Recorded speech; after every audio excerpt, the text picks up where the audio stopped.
Bapak tidak keberatan kamu ke kota. Apalagi kamu sedang libur. Iya Pak. Tapi kamu tahu sendiri kan, Dot, bahwa Bapak sedang banyak kebutuhan. Iya Pak. Jadi dari mana bekalnya untuk mengantarkan kamu? Iya Pak, Dodi juga tahu. Tuh, apa kata bapakmu? Sabar aja ya nak ya. Besok paman kemari. Mudah-mudahan kamu bisa ikut paman ke kota. Baik Pak, Bu, kalau begitu Dodi mau istirahat dulu. Iya, Iya, Dot. Kamu gimana, Bu? Sawahnya di sana.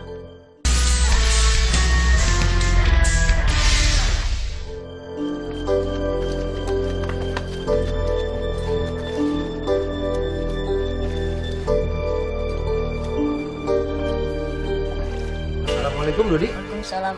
Paman. Paman, baru saja Paman semalam diomongin Bapak sama Ibu. Bagaimana kabarnya Paman? Alhamdulillah. Oh, Ini paman iya. dari Jakarta. Iya Paman. Rencananya mau silaturahmi kemari. Iya. Ayo antarkan paman ke rumah. Baik. Ini kambing kamu? Iya. Bawa sekali.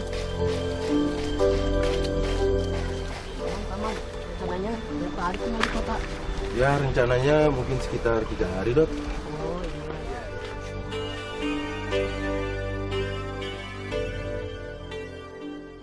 Akang, Teteh, mumpung Dodi lagi liburan sekolah, saya mau ngajak Dodi jalan-jalan ke kota. Iya. Saya melihat keindahan kota. Yang gunanya buat Dodi juga. Gitu. Ayo Dodi, pamitan sama ayah sama ibumu. Paman. Yuk. Pak. Iya, awas hati-hati di jalan Hati-hati ya. ya. Saya permisi Teteh, Akang. Titip tuh ponakannya ya. Yo, jaga.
Ini tentunya lebih mahal daripada harga tanah yang ada di daerah kita. Apa iya Paman? Ya, benar Dot.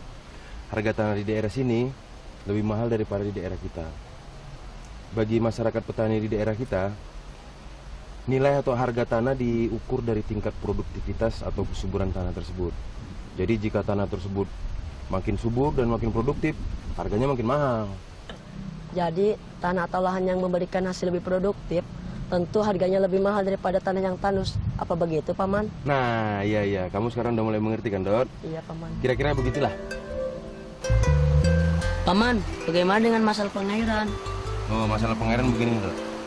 Pengairan itu merupakan hal yang turut mempengaruhi produktivitas tanah. Biasanya nih, di tempat-tempat yang sistem pengairannya bagus, tanahnya subur. Jadi kesimpulannya bagaimana Paman?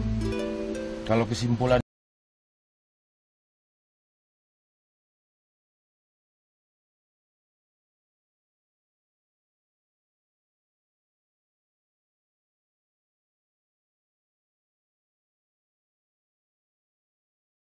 Mari kita berangkat sama-sama ke kota.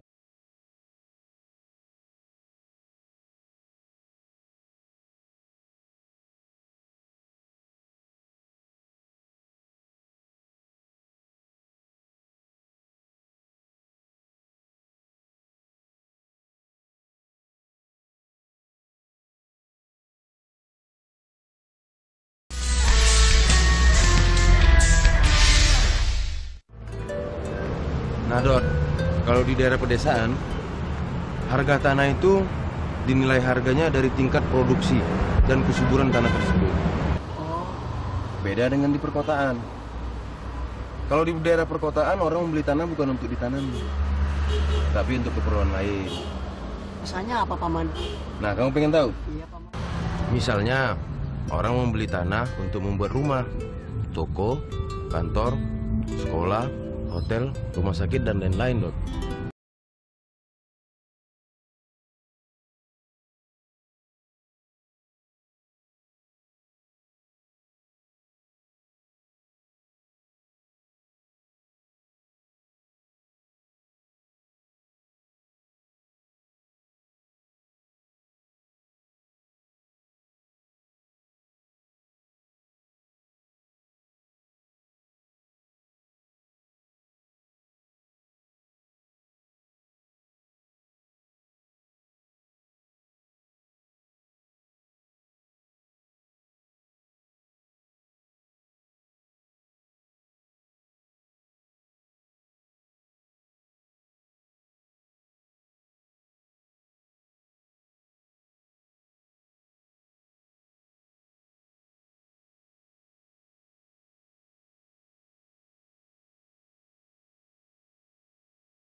Oh, yang dimaksud strategis itu cocok untuk buka usaha apa begitu, Paman? Ya, benar.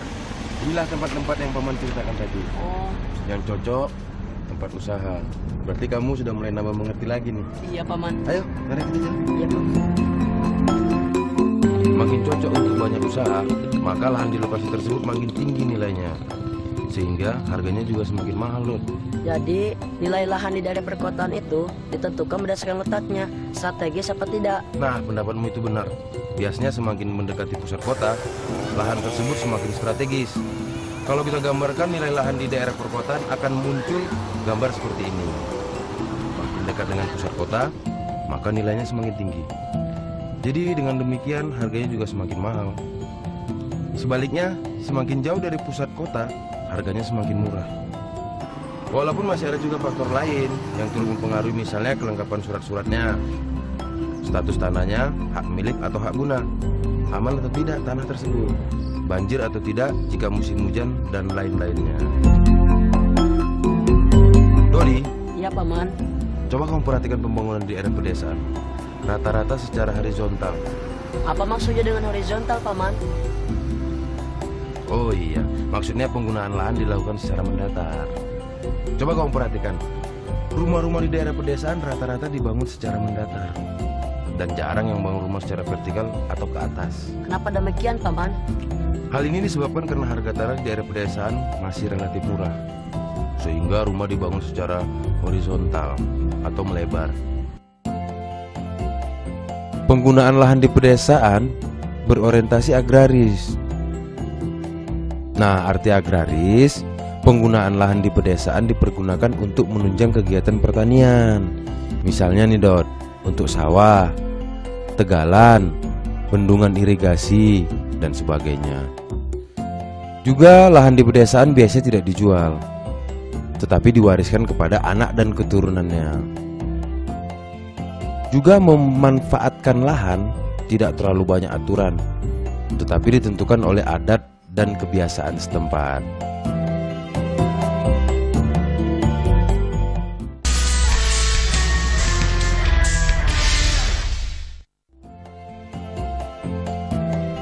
Assalamualaikum, Pak. Waalaikumsalam.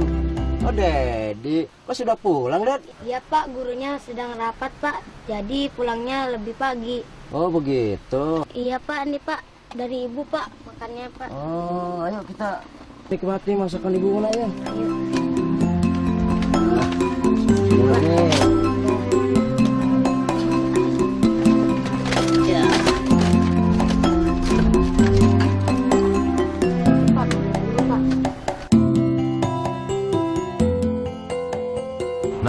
sekarang Dot udah memasuki wilayah perkotaan. Coba perhatikan, beda dengan daerah pedesaan kan? Di daerah perkotaan banyak gedung-gedung bertingkat, atau dengan kata lain penggunaan lahan di daerah bersifat vertikal. Orang membangun gedung cenderung ke atas, bukan ke samping, atau melebar seperti di desa. Mengapa demikian, Paman? Karena harganya mahal. Para pengguna lahan di perkotaan tidak berorientasi kepada pertanian, malah lebih cenderung berorientasi kepada bisnis. Contohnya apa, Paman? Ayo, mari kita jalan lagi. Iya, Paman.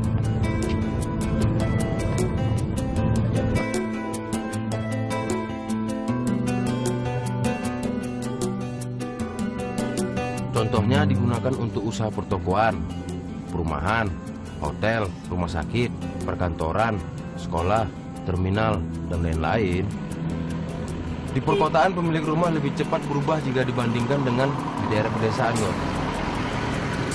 Dan terjadi proses jual beli rumah di perkotaan lebih sering terjadi.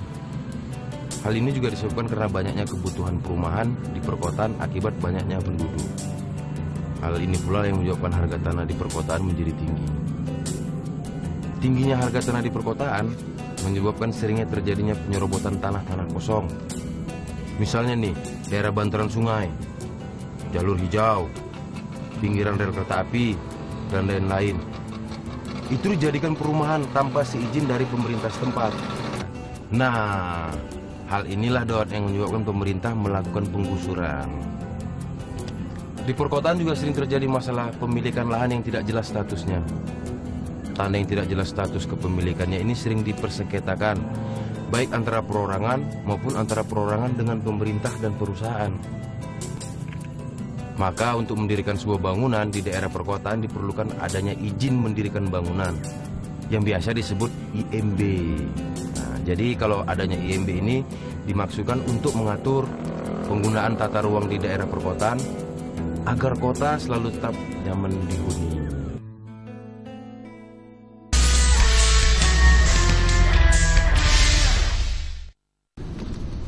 Paman, udah siang nih. Dodi lapar, Paman. Oh iya, kita belum makan ya. Iya, Paman. Nanti mau aja kamu makan ke buffet. Apa itu warung buffet, Paman? Oh, buffet itu warung makan yang dimana kamu nanti bisa makan sepuasnya. Yang betul, Paman. Iya. Ayo, mari kita bang. Iya, Paman.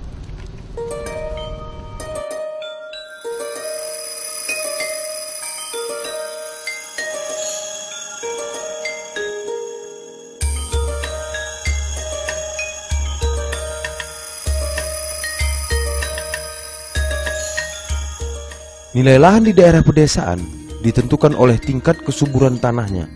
Makin subur tanahnya, makin mahal harganya.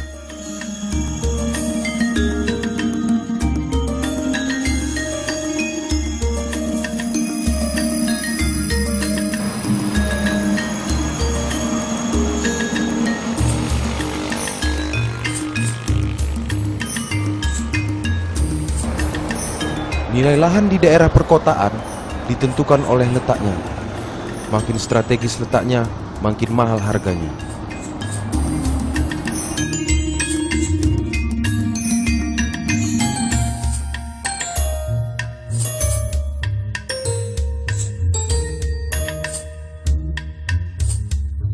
Penggunaan lahan di pedesaan berpola horizontal, berorientasi pada sektor agraris, pemilikan relatif menetap dan peraturannya longgar.